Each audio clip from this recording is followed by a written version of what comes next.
오늘 우리에게 주신 하나님의 말씀 로마서 8장 26절에서 39절 말씀입니다. 신약 성경 250쪽 로마서 8장 26절부터 39절 말씀 우리 한 절씩 교독으로 봉독하시고 마지막 절 같이 읽겠습니다.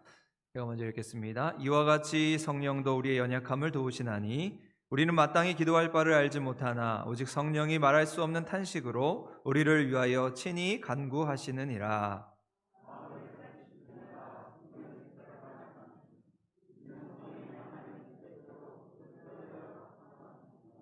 우리가 알거니와 하나님을 사랑하는 자 곧 그의 뜻대로 부르심을 입은 자들에게는 모든 것이 합력하여 선을 이루느니라.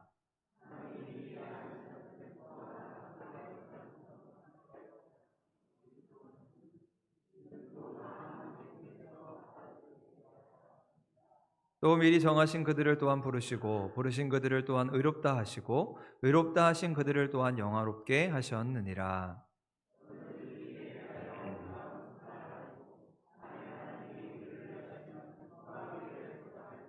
자기 아들을 아끼지 아니하시고 우리 모든 사람을 위하여 내주시니가 어찌 그 아들과 함께 모든 것을 우리에게 주시지 아니하겠느냐.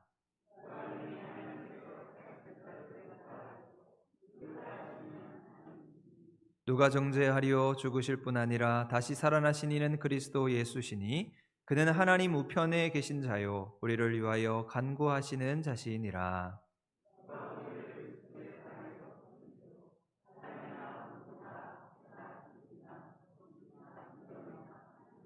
기록된 바 우리가 종일 주를 위하여 죽임을 당하게 되며 도살당할 양같이 여김을 받았나이다 함과 같으니라.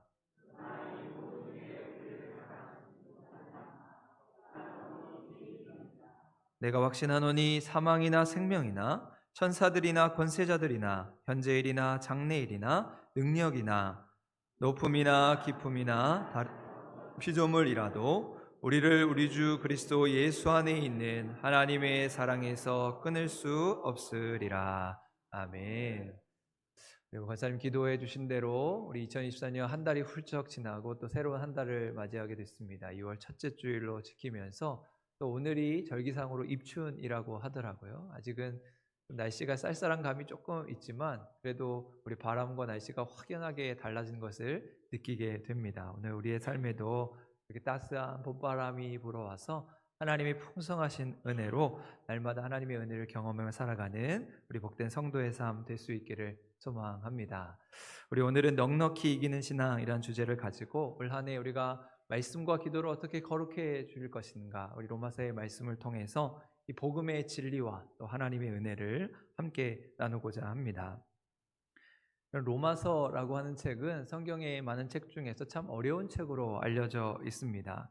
그러나 이 로마서는 우리 신앙의 기본이 되고 아주 참으로 중요한 말씀이지요. 그래서 많은 목회자들이 이제 목회를 하면서 한 번쯤은 이 강단에서 이 로마서를 강해 설교로, 그러니까 1장부터 16장까지 아주 꼼꼼하게 강해 설교로 하고 싶은 책으로 꼽기도 했습니다. 그만큼 우리 로마서 16장의 말씀을 잘 읽고 이해한다면 우리 신앙의 기본을 다잡을 수 있다는 것이지요.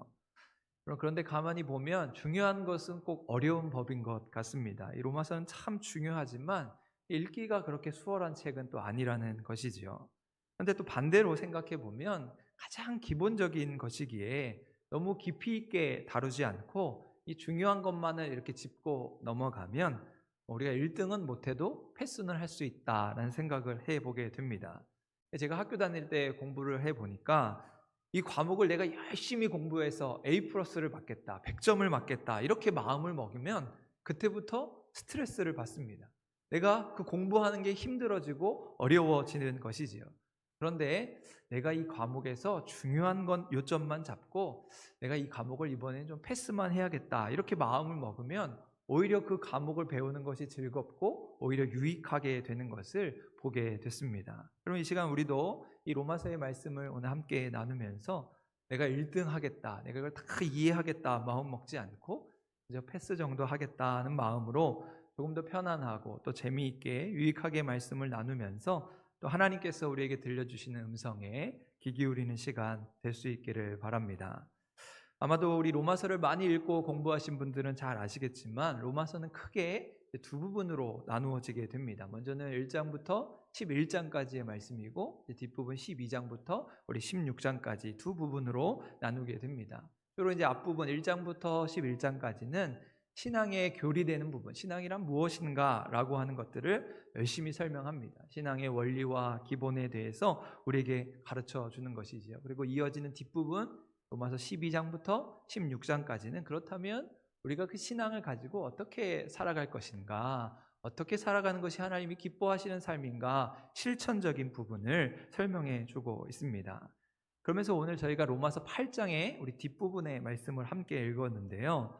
이 로마서 8장은 아까 설명드렸던 앞부분 1장부터 11장까지에 속해 있는 말씀이지요. 그러면서 이 8장은 이 11장까지의 말씀을 잘 정리해 주면서 그 핵심을 잘 짚어주고 있는 말씀입니다. 그래서 어느 주석가는 이 로마서 7장에서 이제 8장으로 넘어오는 이 과정이 마치 이스라엘 백성들이 요단강을 건너서 가나안 땅, 젖과 꿀이 흐르는 가나안 땅으로 들어가는 것과 같다, 그렇게 설명을 했습니다. 그만큼 이 로마서 8장이 아주 중요하다는 것이지요. 그렇게 사도 바울은 이 로마 교회에 편지를 하면서 이제 막 교회의 역할을 하게 된 이 로마 교회를 향하여서 이 교리의 내용을 강조하고 3분의 2가량 많은 부분을 할애해서 설명을 하고 있습니다. 그만큼 거기에 에너지를 썼고 신앙이란 무엇인가 그 내용을 우리에게 가르쳐 주고 있는 것이지요. 그러면서 사도 바울은 로마서 1장에서 우리에게 아주도 중요하고 너무나도 유명한 핵심적인 복음의 내용을 전해주고 있습니다. 그것이 우리가 잘 알고 있는, 암송하고 있는 우리 로마서 1장 16절, 17절 말씀입니다. 우리 두 절, 우리 좀 본문이 길지만 우리 잘 알고 있는 말씀이기 때문에 한 목소리로 한 번 더 같이 한번 읽겠습니다. 시작.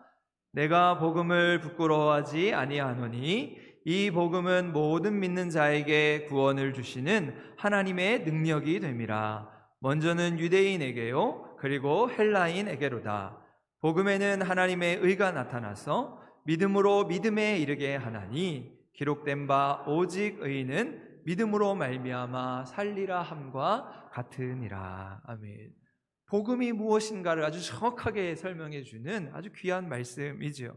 예수 그리스도의 십자가로 인한 그 복음을 내가 부끄러워하지 아니하고 그 복음 속에 능력이 있음을 발견한 사도 바울은 그 복음의 능력이 우리를 구원하고 우리의 삶을 이기게 하는 능력이 된다고 말씀하면서 내가 이 로마서를 통해서 복음을 한번 설명해 보겠노라 마음을 먹고 이제 로마서 1장부터 복음에 대한 말씀을 시작하고 있는 것입니다.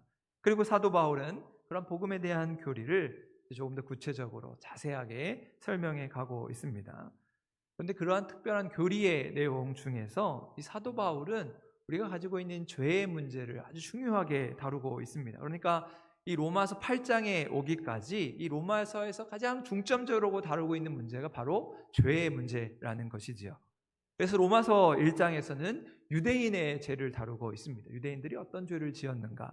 로마서 2장에서는 이방인의 죄를 다루고 있습니다. 또 3장에서는 모든 사람의 죄에 대해서 설명을 합니다. 그래서 로마서 3장 23절에 이르면 모든 사람이 죄를 범하였음에 하나님의 영광에 이르지 못했다라고 이야기하면서 우리가 가진 이 죄의 문제가 유대인을 넘어 이방인에게로, 이방인을 넘어 모든 사람에게 확대되어 갔음을 설명하고 있는 것이지요. 그리고 로마서 6장에서는 그 죄의 결과가, 그 죄의 삭시 결국 죽음이다, 사망이다 선포하면서 그 죄에 대한 결과로 우리가 사망과 죽음에 이르게 됨을 이야기하는 것이지요. 결국 우리가 가지고 있는 죄와 죽음의 문제는 어떠한 종교도, 하나님이 아닌 어떤 신도 해결할 수 없고 오직 예수 그리스도의 복음, 이 복음만으로 설명할 수 있음을 강조하는 것입니다. 그럼 이처럼 우리의 신앙에 있어서 이 죄라고 하는 말은 아주 밀접한 연관을 맺고 있습니다. 그리고 꼭 짚어가야 넘어가야 하는 문제이고 또 우리가 개인적으로 해결해야 하는 문제인 것이지요. 그런데 사람들 보면 의외로 이 죄의 문제에 대해서 소홀히 여길 때가 참으로 많이 있는 것을 보게 됩니다. 교회 안에서도 이 죄의 문제를 해결하지 않고 그냥 은근슬쩍 모른 채 하면서 살아가려고 합니다. 교회도 좋고 세상도 좋고 그렇게 죄에 빠져 살아가는 것이지요. 그러면서 오히려 죄를 사랑하고 이 죄의 기회가 오면 덥석 물고 물리는 그 안타까운 모습을 보게 됩니다. 그럼 제가 전도사 시절에 서울에서 지내는 동안에 이제 간혹 새벽 기도를 그 근처에 있는 아주 큰 교회, 우리 명성교회로 이제 출석을 해서 다니게 됐습니다. 근데 어느 날 그 명성교회 부목사님이 이제 새벽에 설교를 하시면서 이 로마서의 말씀을 가지고 이 죄의 문제를 언급하시는데 이제 자신의 일화를 곁들여서 이것이 얼마나 중요한가를 설명해 주셨습니다.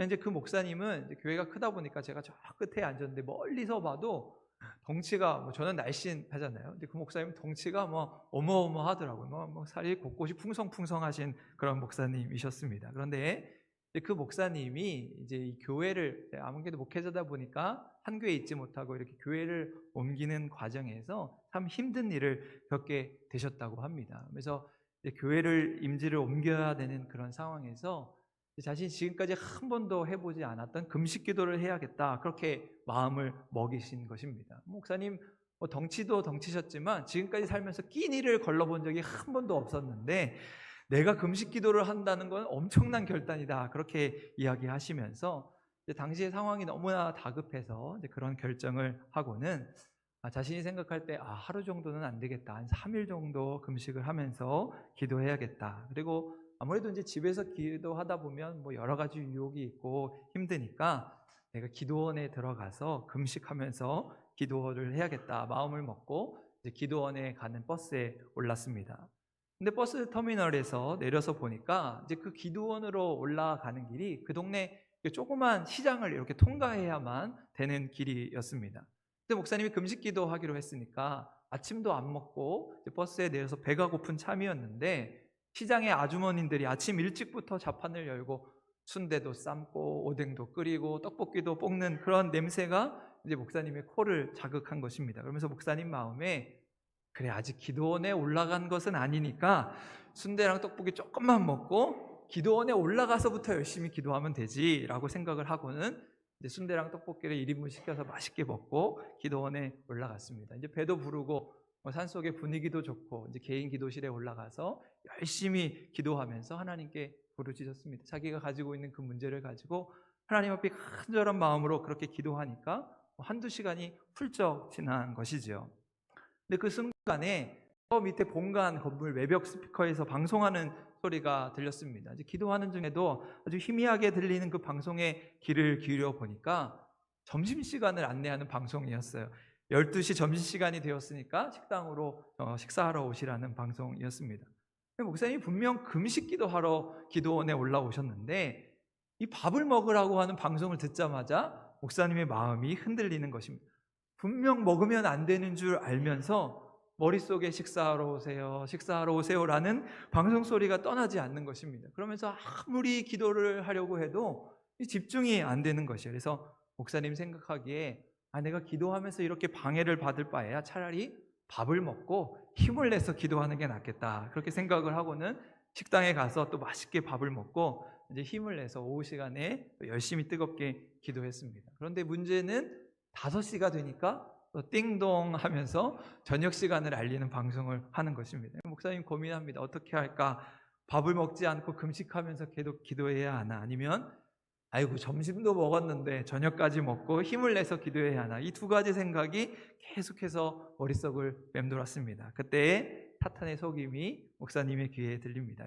이놈아, 다 글렀다. 저녁밥 먹고 그냥 열심히 기도해라 라고 하는 그런 소리가 들린 것이죠. 그렇게 저녁까지 먹고 다음날 돌아왔다는 이야기입니다. 여러분, 이처럼 우리의 삶의 이 죄의 문제는 조금씩 우리에게 다가와서 우리를 유혹하고 우리에게 속삭이면서 우리를 죄의 길로, 우리를 병들어 가게 하는 것이죠. 그렇게 우리는 이 죄의 문제에 있어서 민감해져야 합니다. 그럼 만약 이 죄라고 하는 것이 어떤 큰 존재, 무서운 존재로 우리가 조금만 잘못해도 막 벼락이 치고 우리에게 엄청난 일이 일어나고 즉시 우리를 때리고 치는 그런 두려운 존재라면 아마 우리는 한 사람도 죄를 짓지 않을 것입니다. 그런데 이 죄의 본성이라는 것이 보기에 먹음직도 하고 보암직도 하고 지혜롭게 할 만큼 탐스럽기도 하다는 것이 문제인 것이지.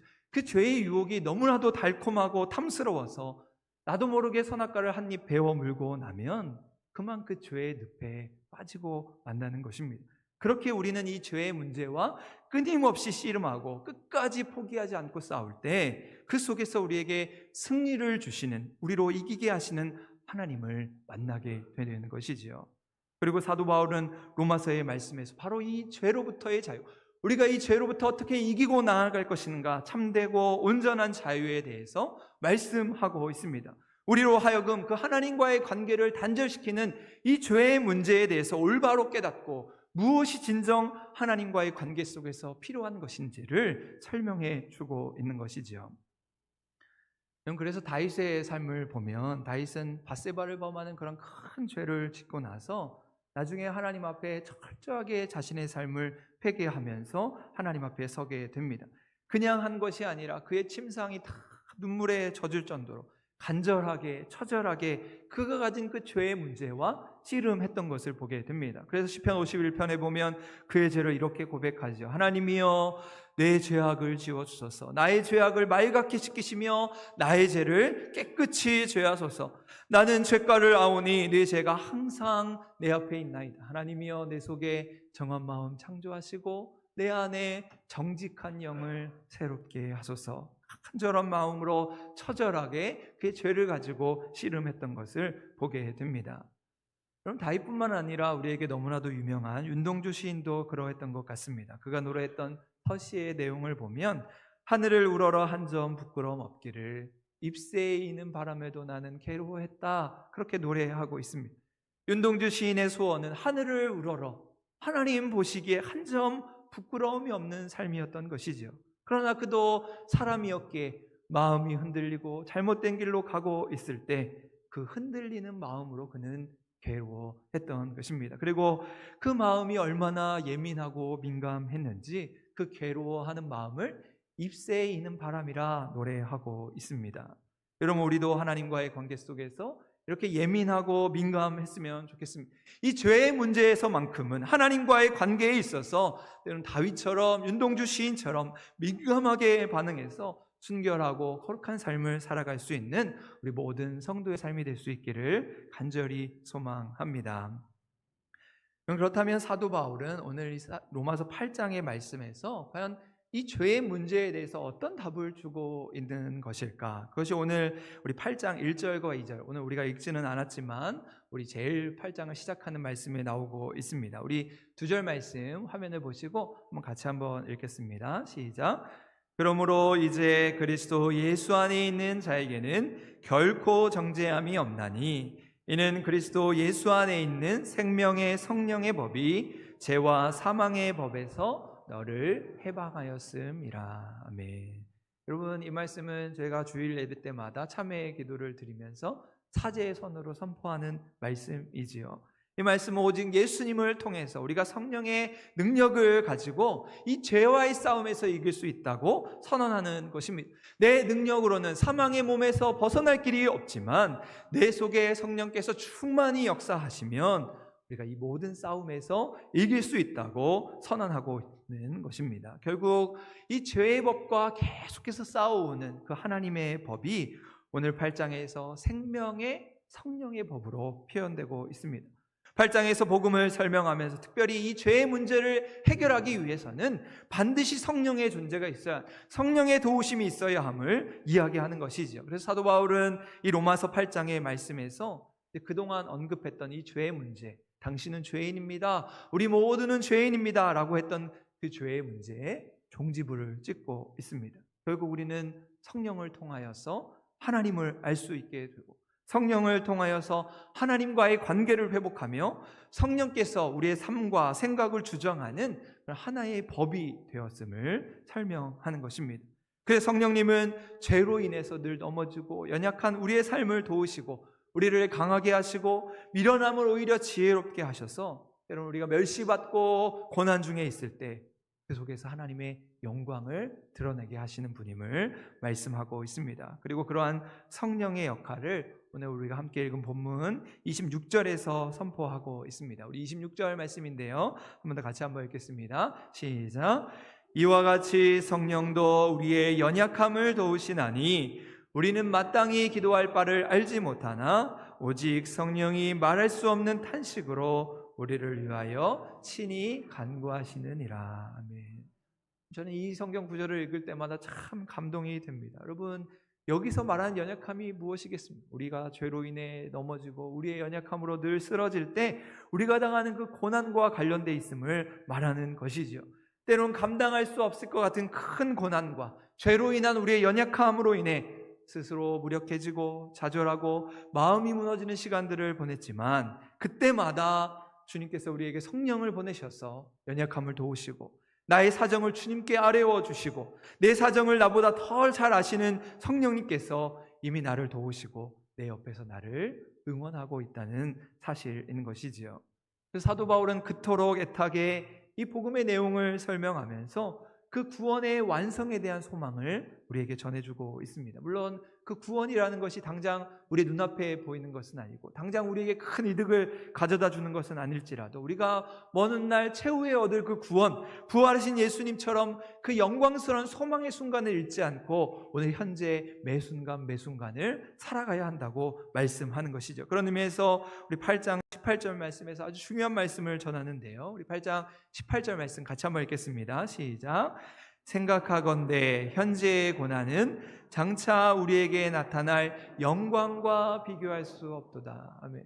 여러분, 비록 우리가 지금 죄 가운데 있다 할지라도, 우리가 고난 가운데 어려움을 당하고 있다 할지라도 그 먼 훗날 나타날 영광과 비교할 수 없다는 것이죠. 여러분, 이 말씀을 믿으십니까? 그렇다면 우리는 그 영광을 소망하며 우리에게 당한 그 고난의 분량을 이겨낼 수 있는 것이죠. 성령의 열매 중에서 오래 참음의 열매를 가지고 인내함의 열매를 가지고 그 영광의 순간을 기다리는 것입니다. 이 시간 그러한 고난 중에서 우리 하나님의 영광을 바라보았던 선교사님 한 분을 소개하려고 하는데요. 이제 영상으로 소개하려고 하는데 이 영상은 좀 오래된 영상인데 우리 에티오피아에서 선교하시는 김태훈 선교사님 부부의 이야기입니다. 의사라고 하는 전문직을 가지고 자비량으로 선교하시면서 그 땅에서 복음을 전하는 이야기인데 우리 한번 영상을 통해서 선교사님의 이야기들 같이 나누도록 하겠습니다.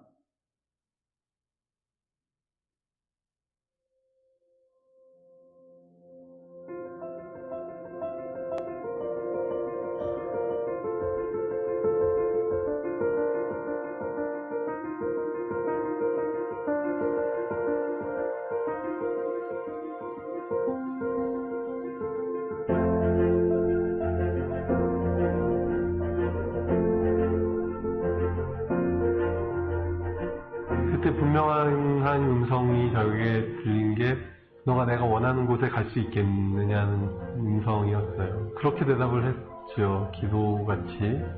주님이 함께 하신다면 어디든 갈 수 있을 것 같습니다. 예수님이 저희 마음에 확신을 주셨고 그리고 저희 남편 마음에 확신을 주셨고 그 결정이 너무 기뻤기 때문에 어느 길로 가든 돌아가는 것 같아도 거꾸로 가는 것 같아도 예수님만 따라가면 하나님께로 가는 그 길이니까. 네.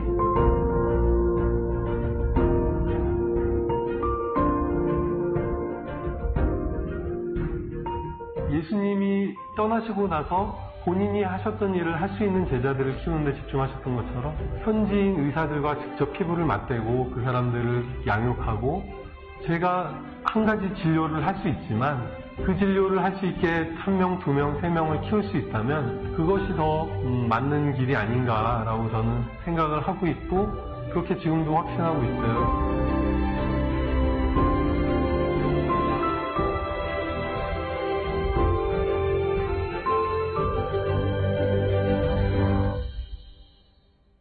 어느 날 몸이 좀 불편한 것을 발견을 했고 괜찮겠지 하다가 통증이 이제 발의 통증이 너무 심해져서 한국 가서 좀 치료를 받아야겠다고 해서 한국을 갔는데 병원 가서 파킨슨이라는 걸 알게 됐죠. 앞으로 나는 어떻게 될까? 그리고 저희가 아이도 셋이나 있고 하다 보니까 이제 가장으로 어떻게 되나. 실질적인 고민들이 사실은 많이 됐죠. 근데 너무 그 생각하는 것 자체가 괴로운 거예요.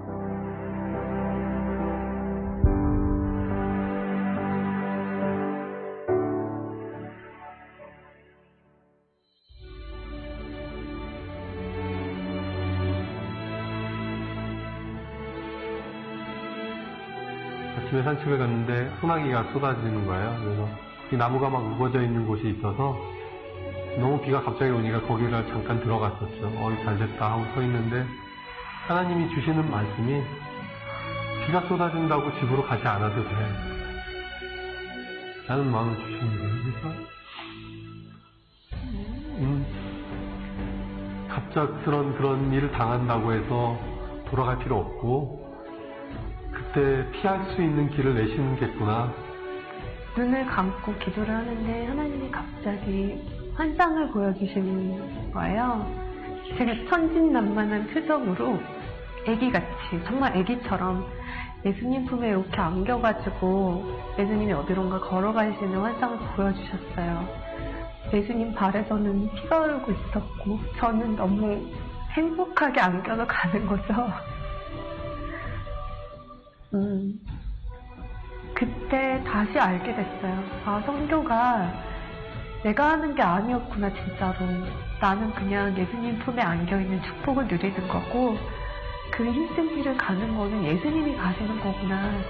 어떨 때는 좀 심하다 싶을 정도로 또 몸이 잘 안 움직여질 때가 있어요. 그러면 저도 두려움이 확 몰려올 때도 있죠. 아, 이렇게 점점 더 몸이 굳어가는 거구나. 없는 것들, 세상에 천한 것들을 하나님이 더 기뻐 사용하시죠. 왜냐하면 하나님의 능력을 드러내시기가 더 편하니까. 저도 이제 하나님의 영광을 더 드러내기 편한 사람이 제가 아닌가 싶어요.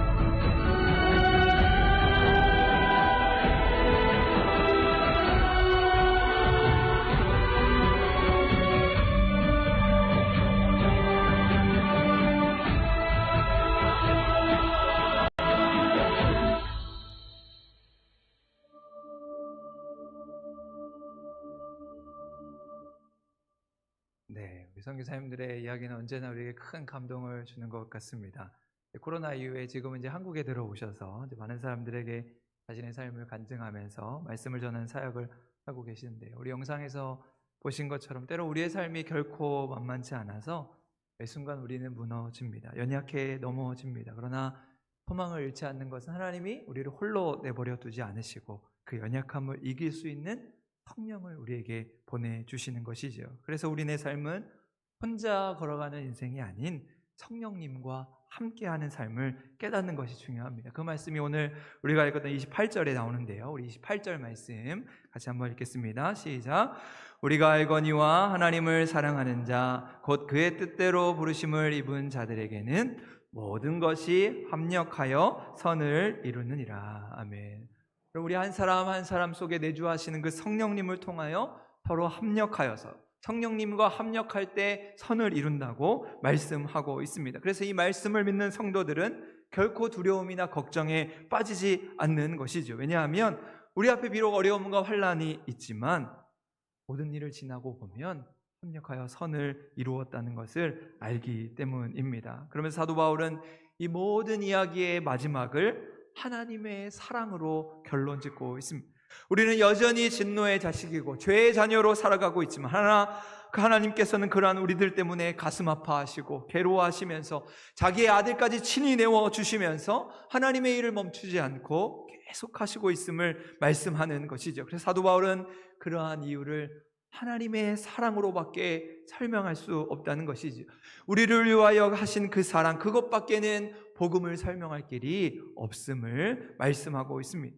우리 영상에서 우리 김태훈 선교사님의 사모님이 말씀한 대로 그 발에는 피가 흐르고 외롭고 힘든 길을 걷고 계시지만 환하게 웃으시면서 우리를 안으시고 우리를 품으시는 그 하나님의 사랑밖에는 이것을 설명할 길이 없다는 것입니다. 그렇게 우리는 그 하나님의 사랑을 생각할 때마다 탕자처럼 하나님께로 돌아가서 하나님이 기뻐하시는 것, 하나님의 온전하신 뜻을 위하여 거룩한 삶을 살아가는 것입니다. 그리고 우리는 이 세상의 어떤 것도 그 무엇도 그 하나님의 사랑에서 우리를 끊을 수 없다는 것을 기억하는 것이죠. 우리 마지막 절 38절 39절에서 그것을 이야기하죠. 내가 확신하노니 사망이나 생명이나 천사들이나 권세자들이나 현재일이나 장래일이나 능력이나 높음이나 깊음이나 다른 어떤 피조물이라도 우리를 우리 주 그리스도 예수 안에 있는 하나님의 사랑에서 끊을 수 없으리라 말씀하고 있습니다. 여러분, 이 오늘 주신 말씀을 따라 하나님의 사랑을 오늘 우리의 가슴에 담고 성령님과 동행하는 삶이 될 수 있기를 바랍니다. 여전히 우리는 죄 가운데 죄로 인해 넘어지는 삶을 살아가게 됩니다.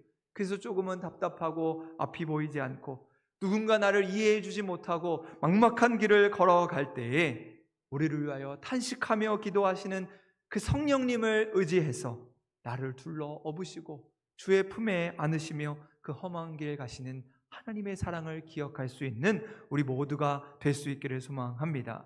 그래서 사도 바울은 오늘 37절에서 이렇게 말씀하죠. 우리 마지막으로 37절 말씀 한 번 더 같이 한번 읽겠습니다. 시작.